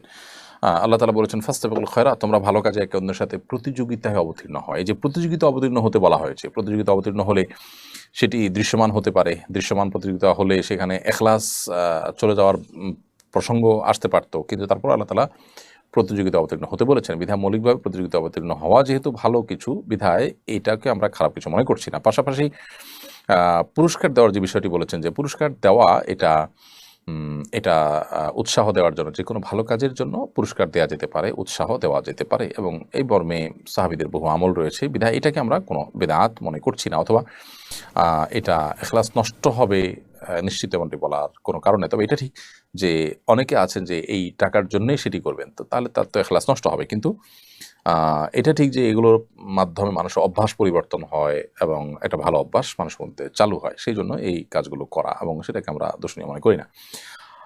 এরপর প্রশ্ন হলো, আমার স্বামী মারা গেছেন, ব্যাংকে ওনার রেখে যাওয়ার টাকা দিয়ে আমি হজ করতে চাচ্ছি, ছেলের দাবি সে বিদেশ যাবে, আমার অবস্থায় করণীয় কি? আপনার স্বামীর মৃত্যুর পর তার যে রেখে যাওয়ার টাকা আছে, এই টাকা ওয়ারিসদের মধ্যে বন্টন হবে। আপনার ভাগে যেটা পাবেন সেটা পাওয়ার পর আপনি যদি হজে যেতে চান, তাহলে আপনি হজে যেতে পারবেন। আর যদি আপনার ভাগে যা আসে সেটা দিয়ে হজে যাওয়ার মতো টাকা না হয়, তাহলে আপনি আপনার মৃত স্বামীর টাকা থেকে হজ করলে সেটা জায়েজ হবে না। কারণ হলো সেখানে অন্য ওয়ারিসদেরও ভাগ আছে। সো আপনার ছেলে যতটুকু পাবে, অন্যান্য ওয়ারিস থাকলে তারা যতটুকু পাবে, আপনি যতটুকু পাবেন, প্রত্যেককে যা যারটা দিয়ে দিতে হবে। এরপর যার যেটা খুশি সে সেটা করবেন। বিধায় ছেলে সব নিয়ে বিদেশে চলে যাবে অথবা আপনি সব দিয়ে হজ করবেন, কোনোটি কিন্তু করা জায়েজ হবে না। বরং কে কতটুকু পাবেন সেটি আপনার নিজেদের মধ্যে সুরাহা করতে হবে, কারণ হাদিসের আলোকে, যে বন্টন নীতি রয়েছে তার আলোকে, তারপরে আপনারা সেটা যার যার খেয়াল খুশি মতো বা প্রয়োজন মতো ব্যয় করতে পারবেন। এরপর আমাদের ইউটিউব চ্যানেল থেকে একটি প্রশ্ন আমরা নিচ্ছি, আমি আমার কানে চাপ দেয়া কানের দুল পরি, এক্ষেত্রে অজু করার সময় কি তা খুলে অজু করতে হবে? চাপ দেয়া কানের দুল পরেন আপনি, হয়তো সম্ভবত টিপ কানের দুল পরার কথা বলেছেন। তো এখানে অজু করার সময় আপনার হালকা একটু নাড়া দেওয়ার মতো ব্যবস্থা থাকলে একটু নাড়া দিবেন, বাস, নিশ্চয়ই একটু নড়ার মতো ব্যবস্থা থাকবে, তাতে একটু নাড়া দিবেন, তাতেই চলবে ইনশাআল্লাহ। খুলেই প্রত্যেকবার আপনাকে অজু করতে হবে এটা জরুরি না।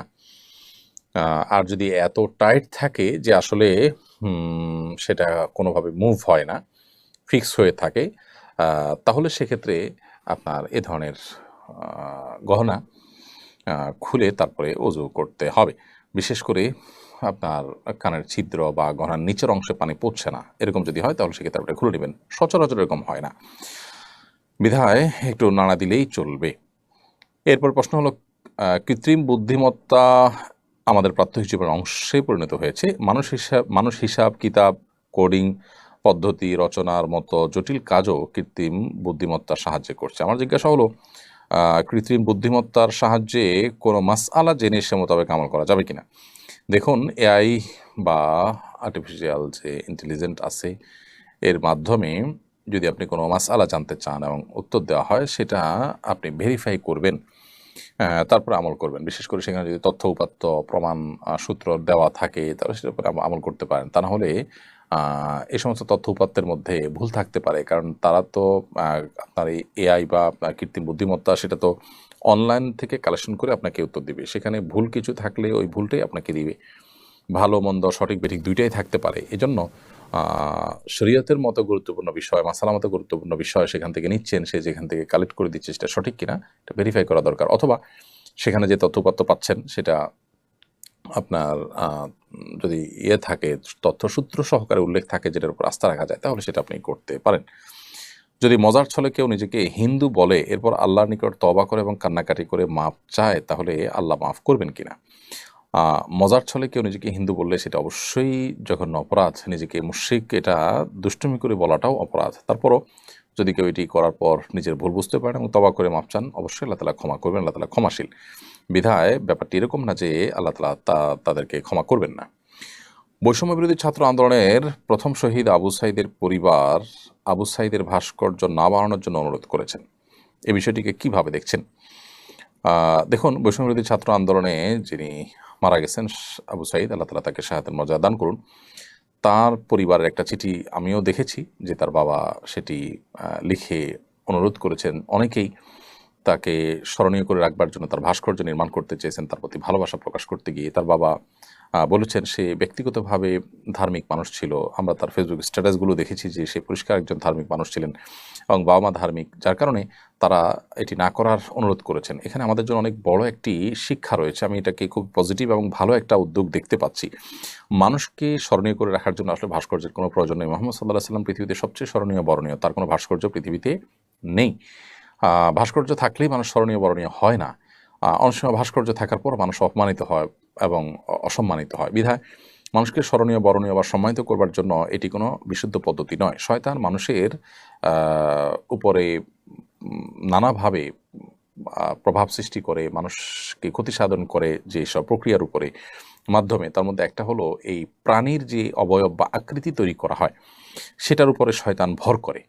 এটা শয়তানের বাহন অনেকটা বলতে পারি। এটা নিয়ে অনেক গবেষণা আছে, অনেক আলাপ আছে। সংক্ষিপ্ত ভাষণ এই প্রশ্নোত্তরের সেশনে আমরা বিস্তারিত বলতে পারবো না। শুধু এটুকু বলছি যে এ সমস্ত প্রাণী, কোনো প্রকার প্রাণী, মানুষ হোক অন্য কোনো প্রাণী হোক, তার অবয়বকে ভাস্কর্য আকারে নির্মাণ করা, পুতুল ইত্যাদি তৈরি করা এবং সেগুলো প্রদর্শন করা, এটা শরীয়তে হারাম করা হয়েছে। যারা এগুলো নির্মাণ করবে তাদের ঠিকানা জাহান্নাম বলা হয়েছে। আমরা হয়তো বলতে পারি সমস্যাটা কি, দেখতে তো সুন্দর, এটা তো ভালো লাগছে আমাদের কাছে। দেখুন, আমাদের বর্তমান যুগে যে টেকনোলজি আছে, আজ থেকে 100 বছর আগে পৃথিবীতে যারা এসেছেন তারা এই টেকনোলজি সম্পর্কে জানেন না। আমাদের এই টেকনোলজির বিষয় যদি তাদেরকে বলা হতো, তাদের কাছে হাস্যকর মনে হতো যে কীভাবে সম্ভব, এক জায়গায় টিপ দিবেন আর জায়গায় লাইট জ্বলবে, ফ্যান চলবে, কীভাবে সম্ভব যে ভয়েস কমান্ড দিবেন আর একটা কাজ হয়ে যাবে। আমাদের কাছে এরকম হাস্যকর, তাদের কাছে এরকম হাস্যকর মনে হবে যারা এই টেকনোলজি সম্পর্কে জানতেন না। ঠিক একইভাবে আল্লাহ রাব্বুল আলামিন মহান সৃষ্টিকর্তা, তার যে টেকনোলজি, কেন তিনি এই ভাস্কর্য, এগুলো প্রাণীর ভাস্কর্য তৈরি করতে আমাদেরকে নিষেধ করেছেন, সেগুলোতে ক্ষতিকর দিক কী, সেটা আমাদের টেকনোলজি, আমাদের ইয়েতে রাডারে ধরা পড়বে না বা আমাদের বোঝা হতে আসলো না। কিন্তু আল্লাহ রাব্বুল আলামিন যিনি হাকিম, যিনি আলিম, তিনি সব কিছু জানেন, যিনি আমাদের মহান সৃষ্টিকর্তা, তিনি যেটা নিষেধ করেছেন এর ভিতরে আমাদের প্রভূত কল্যাণ রয়েছে এটাকে মেনে চলার মধ্যে। বিধায় এটাকে আমরা মেনে চলবো। আবু সাঈদের বাবা, আমি বলি, একটা সুন্দর দৃষ্টান্ত স্থাপন করেছেন। তার সন্তানের প্রতি যে ভালোবাসা দেশে মানুষের রয়েছে, অন্তরে যে স্থান তিনি করেছেন, আমার মনে হয় এটা তার পরিবারের জন্য যথেষ্ট। সে সাথে এখান থেকে আরেকটা বিষয় আমরা জানলাম যে এই বৈষম্য বিরোধী ছাত্র আন্দোলনে এদেশের ধার্মিক মানুষদের অংশগ্রহণই ছিল সবচেয়ে বেশি। সো এই আন্দোলনের ফসল হিসাবে যারা আসছেন ক্ষমতায়, তারা যেন এদেশের মানুষের চিন্তা চেতনা, মানুষের বিশ্বাস, এগুলোর প্রতি তারা শ্রদ্ধাশীল যেন থাকেন, সেটি তাদেরকে সতর্ক থাকতে হবে। বর্ষা লক্ষ্য করা যায় রাস্তার পাশ দিয়ে হাঁটার সময় পেছন থেকে গাড়ি এসে পথচারীকে ভিজিয়ে দিয়ে যায়। রাস্তায় খানাখন্দ বরাবর গাড়ি ধীরে চালালে এই বিড়ম্বনা পড়তে হয় না। দয়া করে ড্রাইভারদেরকে একটু নসিহা করবেন।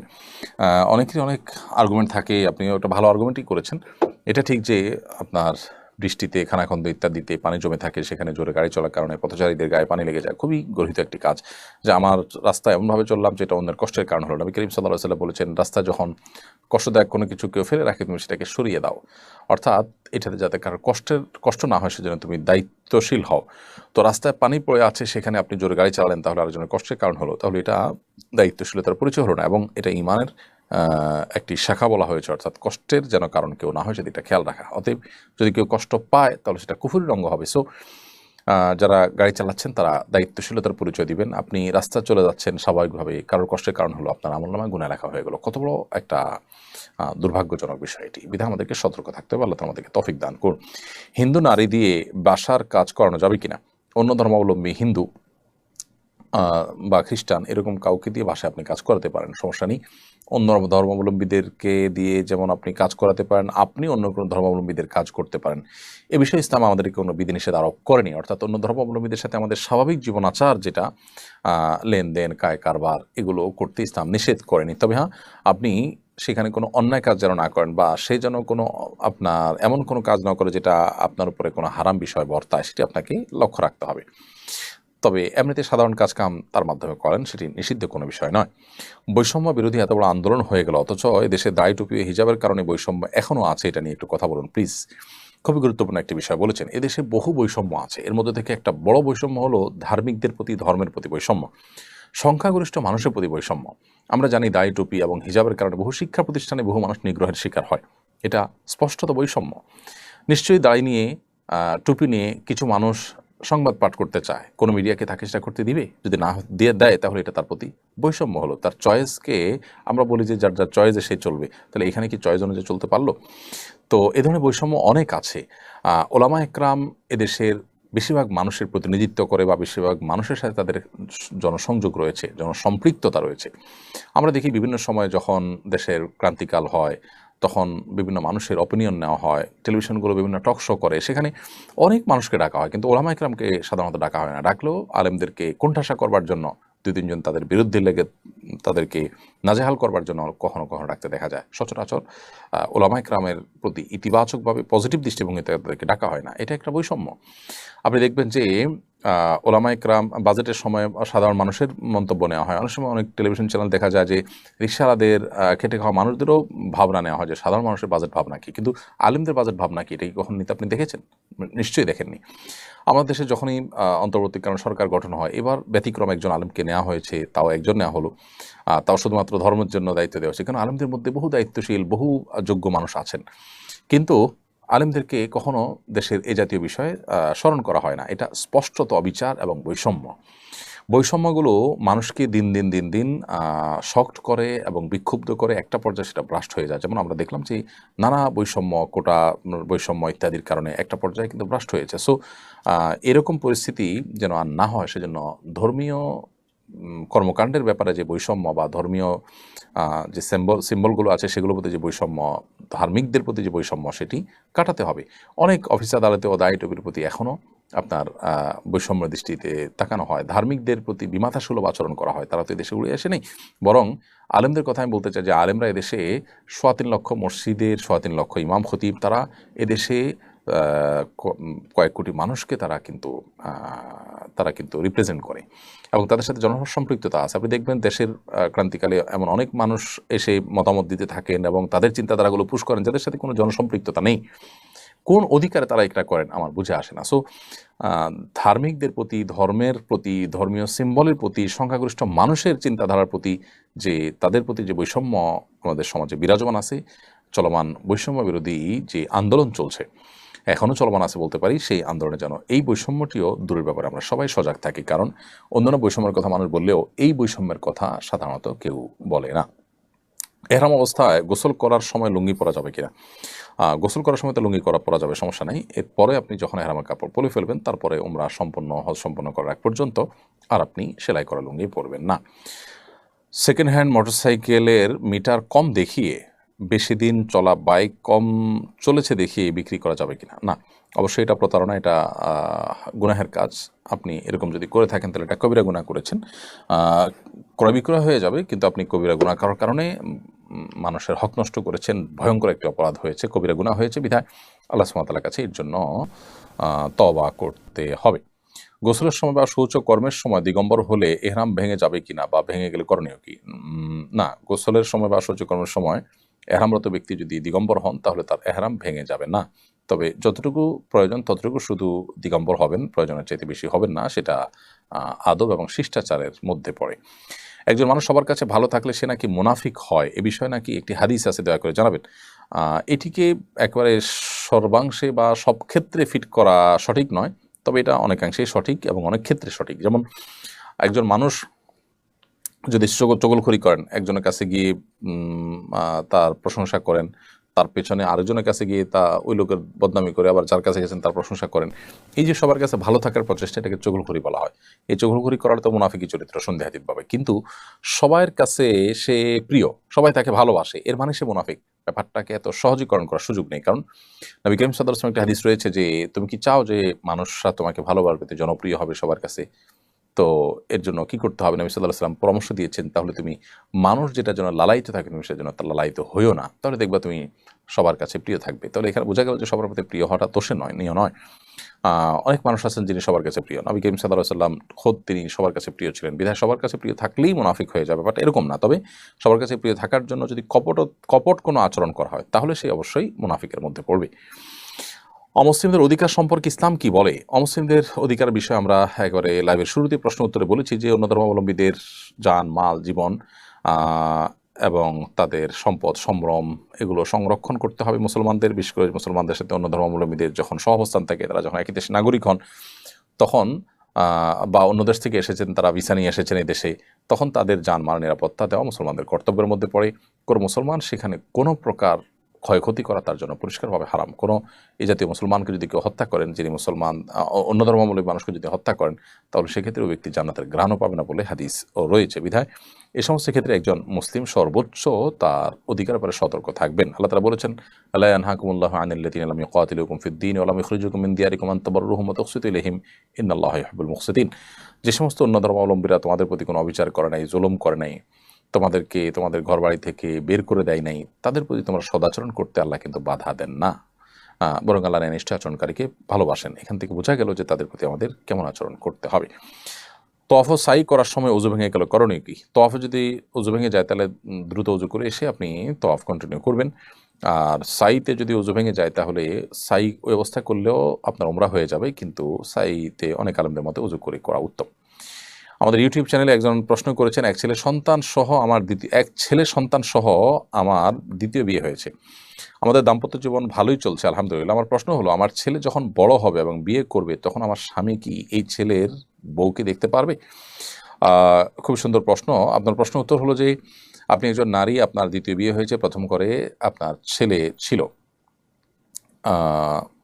আপনার প্রথম ঘরে ছেলে ছিল, সেই ছেলে যখন বড় হবে, এই ছেলে বিয়ে করার পর তার স্ত্রীকে আপনার দ্বিতীয় স্বামী দেখতে পাবেন কেন? উত্তর হলো না। কারণ হলো, আপনার মেয়ে সন্তান যদি হতো, তাহলে সেক্ষেত্রে সেই মেয়ে সন্তানকে আপনার দ্বিতীয় স্বামী যিনি, তিনি দেখতে পারতেন। কিন্তু এই ছেলের যে স্ত্রী, সেই মেয়েটা অন্য ফ্যামিলির সন্তান, বিধায় তার সাথে কোনো রকম আত্মীয়তার সম্পর্ক আপনার স্বামীর নেই, যার কারণে আপনার স্বামী তাকে দেখতে পারবে না। তবে আপনার ছেলে, ওই ছেলে যেহেতু আপনার রক্তের সন্তান, বিধায় আপনার সেই ছেলের আত্মীয় স্বজন যারা আছে, যারা আপনার মাহরাম হতে পারে, তাদের সাথে আপনার স্বাভাবিক দেখাশোনা তো আপনি করবেনই। খোলাসা কথা হলো যে এটা আপনার স্বামীর জন্য জায়েজ হবে না। কারণ হলো, ওই মেয়েটা অন্য পরিবারের সন্তান, সে মাহরাম না। ক্ষমতার পালাবদলে যে অস্থিরতা তৈরি হয়েছে, তাতে দেশের অনেক জায়গায় লুটতরাজ চলেছে। আপনাদের মতো আলেমগণ মানুষ অধিকার বিষয়ে অনেক কথা বলেন, তারপরে মানুষের মধ্যে পরিবেশ আসছে না কেন? এই বিষয়ে আমরা উত্তর দিয়েছি একটু আগে। রাসূল সাল্লাল্লাহু আলাইহি ওয়াসাল্লামের জামানায় মূল্যস্ফীতি হতো কিনা? হ্যাঁ, অবশ্যই। নবী করিম সাল্লাল্লাহু আলাইহি ওয়াসাল্লামের একটা হাদিস রয়েছে, ইন্নাল্লাহু ওয়াল মুসাইর। মূলত জিনিসপত্রের দাম বেড়ে যায়, কমে যায়, আল্লাহ তাআলা এটা নিয়ন্ত্রণ করেন। কখনো নানান পরিস্থিতি আল্লাহ তাআলা সৃষ্টি করেন, সেখান থেকে এগুলো বাড়ায় কমে, এগুলো মানুষের কর্মের ফল হিসাবে হয়। অনেক সময় আল্লাহ তাআলা পরীক্ষা করবার জন্য করেন। বিধায় নবী সাল্লাল্লাহু আলাইহি ওয়াসাল্লামের সময়ও এটি হয়েছে, হয়নি তা না। তবে এটা কারসাজি করে যদি মানুষ করে, তাহলে সে মানুষ পাপিষ্ট হয়, অপরাধী হয়, এবং তার জন্য মানুষ আল্লাহর কাছে দায়ী হয়, গুনাহগার হয়। সেটাও আপন জায়গায় ঠিক আছে। আমি পুলিশে চাকরি করি, আমাদের উপর নির্দেশে অন্যায় করতে হয়েছে, মানুষ এখনও আমাদের উপর সুযোগ পেলে হামলা করছে, এ বিষয়ে কিছু বলুন প্লিজ। দেখুন, আপনি পুলিশে চাকরি করছেন, আরও অনেক ভাই আছেন, তাদের অনেক অন্যায় নির্দেশ তারা পালন করেছেন। আমরা এর আগে একটা ভিডিওতে বলেছি যে অন্যায় কোনো নির্দেশ পালন করতে আপনি বাধ্য নন। যদি কোনো অন্যায় নির্দেশ উপরস্থ বস নির্দেশ করেছে, আমার দোষ কি মনে করে আপনি করেন, তাহলে আপনি আল্লাহর কাছে পাবেন না, আপনি আল্লাহর কাছে ঠিকই দোষী হবেন। তবে আমি সাধারণ মানুষ, সর্বস্তরের মানুষদেরকে বলতে চাই যে যা হয়ে গেছে সেটার জন্য আমরা আইন নিজের হাতে তুলে না নিই। সুনির্দিষ্ট যদি কারোর বিরুদ্ধে অভিযোগ থাকে তাকে আমরা মার্ক করে রাখি, বিচারের আওতায় আনার চেষ্টা করি, তার শাস্তি নিশ্চিত করার চেষ্টা করি। কিন্তু নিজেরা আমরা যদি শাস্তি দিতে চাই তাহলে দেশে অরাজকতা তৈরি হবে। প্রত্যেকটা মানুষ যার যার জাজমেন্টাল পাওয়ার ভিন্ন ভিন্ন হয়ে থাকে। আপনার জাজমেন্টে আমি দোষী, আমার জাজমেন্টে আপনি দোষী, এভাবে সবাই যার যার মতো করে একজন আরেকজনের বিচার করা শুরু করলে সমাজ কখনো স্বাভাবিক সুস্থ থাকবে না। এজন্য আমরা আসুন, আল্লাহ তাআলা ক্ষমাশীলতাকে পছন্দ করেন। যতক্ষণ পর্যন্ত ক্ষমা করা যায় ততক্ষণ আমরা ক্ষমার প্রদর্শন করার চেষ্টা করি। আল্লাহ তাআলা মুত্তাকিদের বৈশিষ্ট্য বলতে গিয়ে বলেছেন, ওয়াল আফিনা আন্নাস, যারা মানুষকে ক্ষমা করে, আল্লাহু হিব্বুল মুহসিনিন, এবং আল্লাহ তাআলা ইহসানকারীদেরকে ভালোবাসেন। এরপরে প্রশ্ন হলো, আমার মা মান্নত করেছিলেন আমাকে হাফিজা বানাবেন, কিন্তু আমাকে হাফিজা বানাতে পারছেন না, এতে মায়ের গুনাহ হবে কিনা? দেখুন, কেউ হাফিজ বা হাফিজা হোক সন্তান, এই মর্মে যদি মা বা মানত করেন যে আল্লাহ আমার এটা হলে আমি সন্তানকে হাফিজ বানাবো, তো যে মানত মানুষ পূরণ করতে পারে না সাধ্যের বাইরে থাকার কারণে, সেটার জন্য মানুষের গুনাহ হয় না, যেহেতু তিনি এটা পারছেন না। তবে ওলামা একরাম বলেছেন যে আমৃত্যু তাকে চেষ্টা করে যেতে হবে। আর কেউ কেউ বলেছেন যে এটার জন্য তিনি কসমের কাফারা দিয়ে দিবেন যদি তিনি মানত করে থাকেন। অবশ্য মানত বিশুদ্ধ হলে তখন কাফারা প্রযোজ্য হয়। মানত আদৌ বিশুদ্ধ কিনা সেটা নিয়ে যথেষ্ট সংশয় রয়েছে। তবে এমনিতে সাধারণত মা বাপ নিয়ত করেন যে আমি ছেলে হলে হাফিজ বানাবো, মেয়ে হয়েছে হাফিজা বানাবো, এরকম নিয়ত করেন। তো এরকম নিয়ত যদি পূরণ করতে না পারেন তার কারণে কোনো গুনাহ হবে না। সাধারণ নিয়ত এক জিনিস, আর মানত হলো যে আল্লাহ এই কাজটা হলে আমি এটা করব, শর্ত দিয়ে, এটা হলো মানত। আর এটা না হলে আপনি নিয়ত করেছেন, সাধারণত নিয়তই হয়ে থাকে, নিয়ত করে থাকলে এর জন্য কোনো গুনাহ হবে না। আমরা সবাই জানি যে আল্লাহ তাআলা যুগে যুগে নবী রাসূল মানব জাতির হেদায়েতের জন্য প্রেরণ করেছেন। প্রশ্ন হলো, এমন কোনো জায়গা বা দেশ যেখানে কখনো হেদায়েতের বাণী পৌঁছায়নি, ওই অঞ্চলে যারা দিনহীন অবস্থায় মৃত্যুবরণ করেন তাদের কিয়ামত দিবসের হিসাব কীভাবে মূল্যায়ন হবে? যদি এরকম কোনো জায়গা থাকে যেখানে কেউ কোনো নবী রাসূলের কোনো দাওয়াত পৌঁছায় নাই, এমন কোনো জায়গা যদি থাকে, আজকাল তো সেটা অসম্ভবের মতো, যদি জঙ্গল টঙ্গল কোথাও এরকম থাকে, তাহলে তাদের হিসাব হবে শুধুমাত্র সৃষ্টিকর্তার উপরে তাদের বিশ্বাস ছিল কিনা, একত্ববাদের বিশ্বাসী ছিল কিনা তারা। কারণ আল্লাহর এই সৃষ্টি জগৎ ইটসেলফ, এটা মানুষকে একত্ববাদের সাক্ষ্য দেয়, এবং এটা দেখে মানুষ একত্ববাদে বিশ্বাসী হওয়ার জন্য যথেষ্ট। বিধায় এরপরও যদি সে একত্ববাদে বিশ্বাসী না হয়, আল্লাহর কাছে দোষী হবে। আর অন্য কোনো বিষয়, যেহেতু নবী রাসূলদের দাওয়াত যায় নাই, নামাজ রোজা, কোনো বিষয়ে তাদের কোনো জিজ্ঞাসাবাদ হবে না। আমার হাজবেন্ড মারা গেছেন, তার উপর ৫ লাখ টাকা ঋণ ছিল, কিন্তু পাওনাদারকে আমি চিনি না, তাকে অনুসন্ধানের পরও পাইনি, এখন আমার করণীয় কি? পাওয়ার যদি ন্যূনতম সম্ভাবনা আর না থাকে, তাহলে সেক্ষেত্রে আপনি তার পক্ষ থেকে এই টাকাটা গরিব দুঃখীদেরকে দান করে দিবেন, এবং অর্থাৎ পাওনাদারের পক্ষ থেকে, যে আল্লাহ যিনি পাওনাদার, এর সব আপনি তাকে দিবেন। এটা আপনি করলে ইনশাআল্লাহ বিদিনিল্লাহ আশা করা যায় যে আল্লাহ তাআলার কাছে আপনি দায় মুক্ত হবেন। এরপর প্রশ্ন হলো যে আমার ডান দিকের থুতির অপারেশন করার পর ওখানে দাড়ি সব জায়গার চেয়ে একটু বেশি বড় হয়। আমার প্রশ্ন হলো, এই দাড়িগুলো সাইজ করে কি অন্য সবগুলো সমান করা যাবে? এই দাড়িগুলো বড় হওয়ার কারণে দাড়ি বড় ছোট লাগে। থুতির অপারেশন করার পর ওখানে দাড়ি ছোট হয়েছে, তো একটু দেখতে দৃষ্টিকটু হলেও এক মুষ্টির নিচে হলে দাড়ি কাটা উচিত না। এক মুষ্টি বড় হয়ে গেছে, সেটা আপনি কেটে সমান করতে পারেন। এরপর প্রশ্ন হলো যে আমাদের এলাকায় মসজিদে সুদের টাকা লাগানো হয়েছে, মসজিদে কি নামাজ পড়া যাবে? মসজিদে সুদের টাকা লাগানো হয়েছে, এটা তো প্রথম শুনেছি, আল্লাহ মাফ করুক। মসজিদ কর্তৃপক্ষ এত জাহেল হতে পারে, এটা তো আমার ধারণার অতীত। যদি এরকম হয়ে থাকে, সেখানে নামাজ পড়লে নামাজ হয়ে যাবে, তবে অন্যত্র নামাজ পড়তে পারলে অধিকতর ভালো। কারোর জমিনে জোরপূর্বক মসজিদ তৈরি করা হলো, বা আপনার ছিনতাই করে নেওয়া জায়গার উপরে মসজিদ নির্মাণ হলো, সেখানে নামাজ পড়লে নামাজ হয়ে যাবে। যদিও ওলামা বলছে নামাজ হবে না, কিন্তু অনেকেই বলেছেন নামাজ হবে, বাট সেখানে নামাজ না পড়ে অন্যত্র নামাজ পড়তে পারলে উত্তম। আর যারা এই কাজটি করেছেন তারা অবশ্যই গুনাহগার। মসজিদ কর্তৃপক্ষ, তারা আল্লাহর কাছে দায়ী থাকবেন আল্লাহর ঘরের টাকাকে হারাম কাজে লাগানোর জন্য। এরপর প্রশ্ন হলো, আমি একজন প্রবাসী, আমি দীর্ঘ 7 বছর যাবত প্রবাসে আছি। রেমিটেন্স সম্পর্কে আমি আপনার আলোচনা আগেও শুনেছি যে হুন্ডিতে টাকা পাঠানো হারাম। প্রশ্ন, নিরুপায় হলে এই বিধান কি প্রযোজ্য হবে? দেখুন, হুন্ডিতে টাকা পাঠানো হারাম এটা আমরা বলিনি, হুন্ডিতে টাকা পাঠানোকে মাকরুহ বলেছি আমরা, এবং দারুল দেওবন্দ সহ পৃথিবীর বড় বড় আপনার শিক্ষা প্রতিষ্ঠান থেকে, বড় বড় প্রতিষ্ঠান থেকে এই ফতোয়াই দেওয়া হয়েছে, এবং সব ওলামা কেরাম প্রায় একমত যে অবৈধ পথে টাকা পাঠানো, অর্থাৎ ব্যাংকিং চ্যানেলের বাইরে হুন্ডির মাধ্যমে টাকা পাঠানো মাকরুহ। কারণ এর মাধ্যমে অসৎ কাজে সহযোগিতা করা হয়, যারা চোরাচালানি করেন, ঘুষ খান, তারা ঘুষের টাকাটা এইভাবে লেনদেন করেন, তাদের হেল্প হয়, এবং আরও নানা কারণে এটি মাকরুহ। আর তবে নিরুপায় হলে তার জন্য সেটি জায়েজ আছে। এমন কোনো জায়গায় আছেন যেখান থেকে আপনি ব্যাংকিং চ্যানেলে টাকা পাঠানোর সুযোগ নাই, অথবা বিশেষ পরিস্থিতিতে আপনি এটি করতে হয়েছে, তো সেটা জায়েজ হবে ওই পরিস্থিতির জন্য। স্বামী একটি প্রাইভেট কোম্পানিতে চাকরি করেন, জানতে পেরেছি অনেক সময় দায়িত্বের খাতিরে অনেক হারাম কাজেও সাহায্য করতে হয়। এটি জানার পরেও কি তার ভরণ-পোষণ গ্রহণ করতে পারবো? আপনি স্ত্রী হিসাবে যদি তাকে পারেন এখান থেকে সরাবেন, যদি না পারেন তাহলে যতটুকু আপনার বেঁচে থাকার জন্য প্রয়োজন ততটুকু আপনি তার এখান থেকে গ্রহণ করতে পারবেন। আর যদি আপনার নিজে থেকে কিছু করার সুযোগ থাকে আপনার পর্দার ইত্যাদি মেনটেন করে, তাহলে সেই চেষ্টা আপনি করবেন। আমার বাবা অসুস্থ, এই সুযোগে বড় ভাই জোর করে বাবা থেকে সম্পদ লিখে নিচ্ছে, এতে বাবার গুনাহ হবে কিনা? বাবা যদি অসুস্থ হয় তাহলে সেক্ষেত্রে আহ, অ- তাকে আপনি সম্পদ বাবা অসুস্থ এই সুযোগে যদি বড় ভাই অন্যায়ভাবে তার সম্পদ লিখে নেয়, তিনি অবশ্যই গুনাহগার হবেন। আপনার বাবার যদি এখানে কোনো কিছু করার না থাকে, সেন্স না থাকে, তাহলে তার কোনো গুনাহ হবে না। কারণ রফি আল কলম আন সালাস, নবী সাল্লাল্লাহু আলাইহি ওয়াসাল্লাম বলেছেন, তিন ব্যক্তির কোনো হিসাব নিকাশ লেখা হয় না, অর্থাৎ তাদের কোনো অপরাধ লেখা হয় না। তার ভিতরে একটা হলো অসুস্থ মস্তিষ্কের মানুষ, বিকৃত মস্তিষ্কের মানুষ বা অসুস্থ পাগল যিনি হয়ে যান তিনি, আরেকজন হলেন ঘুমন্ত ব্যক্তি, আরেকজন হলেন শিশু। তো যদি কেউ অসুস্থতার এই লেভেলে চলে যায়, যদি আসলে তার হিতাহিত জ্ঞান নাই, তিনি কি করছেন নিজেও জানেন না, তাহলে তার গুনাহ হবে না ইনশাআল্লাহ তাআলা। কিন্তু যদি তিনি জানেন তাহলে তিনি গুনাহগার হবেন। অর্থাৎ তার যদি এটাকে ঠেকানোর সুযোগ থাকে তারপর তিনি করেন, তাহলে তিনি গুনাহগার হবেন। কোটার জন্য এত আন্দোলন করা হলো, কিন্তু তারপরও আন্দোলনকারীরা কোটায় তিনজন মন্ত্রী হলো, এটা কি যৌক্তিক? আপনার কাছে মতামত জানতে চাই। এইটা তো বলা কঠিন আমার জন্য, তারা কোন যুক্তিতে হয়েছেন, কোন চিন্তা করে তারা হয়েছেন সেটা আমি জানি না। তবে বিভিন্ন সেক্টরের মানুষের মতামত নেওয়ার জন্য বিভিন্ন সেক্টরের মানুষের প্রতিনিধিত্ব রাখার চেষ্টা করেছেন, এইটাকে মৌলিকভাবে আমি দোষের মনে করছি না।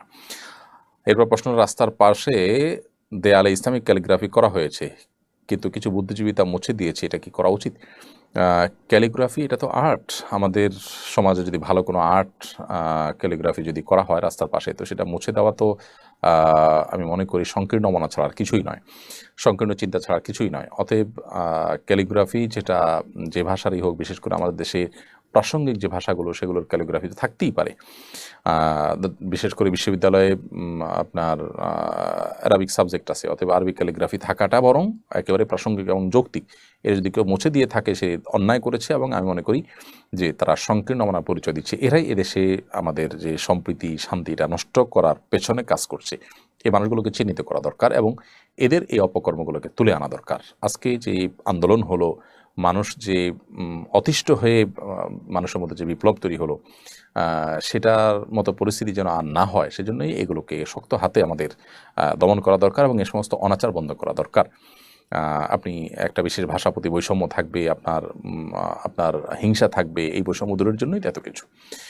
এমনি বাপি আহমেদ আপনি লিখেছেন, দারিদ্র দূরীকরণে জাকাতের সুষ্ঠু বন্টনে ধর্ম মন্ত্রণালয়ের দায়িত্ব কতটুকু? অনেক বেশি দায়িত্ব রয়েছে। ধর্ম মন্ত্রণালয় যদি সঠিক সুষ্ঠু বন্টন করতে পারতো, মানুষ আস্থা অর্জন করতে পারতো, তাহলে দেশে মানুষের জাকাত আদায় নিয়ে কোনো পেরেশানি করতে হতো না। এবং জাকাত ধর্ম মন্ত্রণালয়ের সরকারি ফান্ডে জাকাত দিলে সাধারণত সেই টাকা জাকাতের জন্য আর সে টাকার এগেনিস্টে আর ট্যাক্স দিতে হয় না, মানুষের জন্য সহজ হতো জাকাত আদায় করা। কিন্তু দুঃখজনক যে কখনোই এটি করা সম্ভবপর হয়নি। অনুগ্রহ করে বলবেন যে আপনি কেন উপদেষ্টা হলেন না? দেখুন, এই বিষয়টা নিয়ে সোশ্যাল মিডিয়াতে যেভাবে আলোচনা চলছে আমি অনেকটাই বিব্রত। বিশেষ করে অনেকে লেখালেখি করছেন, অনেকগুলো মিডিয়াতে উঠে এসেছে, বিষয়টাকে অনেকে যেভাবে চিত্রায়িত করছেন আসলে এরকম না। আমি একটু খোলাসা করি। আমাকে শিক্ষার্থীদের তরফ থেকে একজন ফোন দিয়ে বললেন যে অনেকে আপনাকে উপদেষ্টা করার ব্যাপারে মতামত দিচ্ছেন, আপনি কি বলছেন, আপনার মতামত কি? আমি তখন পরিষ্কার জানিয়েছি, দেখেন আমি এটার জন্য নিজেকে উপযুক্ত মনে করি না, এর চাইতে অনেক উপযুক্ত মানুষ আছেন আলহামদুলিল্লাহ। তখন আমি কয়েকটা নাম প্রস্তাব করি, এর মধ্য থেকে তারা বিভিন্ন ক্রাইটেরিয়া বলেন, সেই ক্রাইটেরিয়ার আলোকে ডক্টর আফম খালেদ হোসেনের নাম বলি। তখন তারা ওনার নাম্বার চান, আমি নাম্বার দিই এবং পরবর্তীতে ওনার ব্যাপারে দেশের বড় বড় ইসলামিক দলগুলো, বড় বড় নেতৃবৃন্দের সাথে আলাপ হয়েছে, তাদের সবার পক্ষ থেকে পজিটিভ রিপ্লাই পেয়েছে। পরবর্তীতে তিনি নির্বাচিত হয়েছেন আলহামদুলিল্লাহ। তো আমাকে এখানে চূড়ান্ত করে ফেলেছেন তারা, তারপর আমি ডিনাই করে ফেলেছি। আমি এত মহানুভব মানুষ বা এত মহান মানুষ আসলে না। পদের বা দুনিয়ার মোহ অন্য দশজনের মতো আমার মধ্যেও আছে। আমাকে যেভাবে আপনারা অনেকে মহান করে দেখাচ্ছেন, এটা আপনাদের মহানুভবতা বা আপনাদের সুধারণা ছাড়া কিছুই নয়। কোনো কোনো ক্ষেত্রে এটি কিন্তু বাড়াবাড়ি বা অতিরঞ্জনের পর্যায়ে চলে গেছে। আমি নিজে আসলে কিছুটা বিব্রত।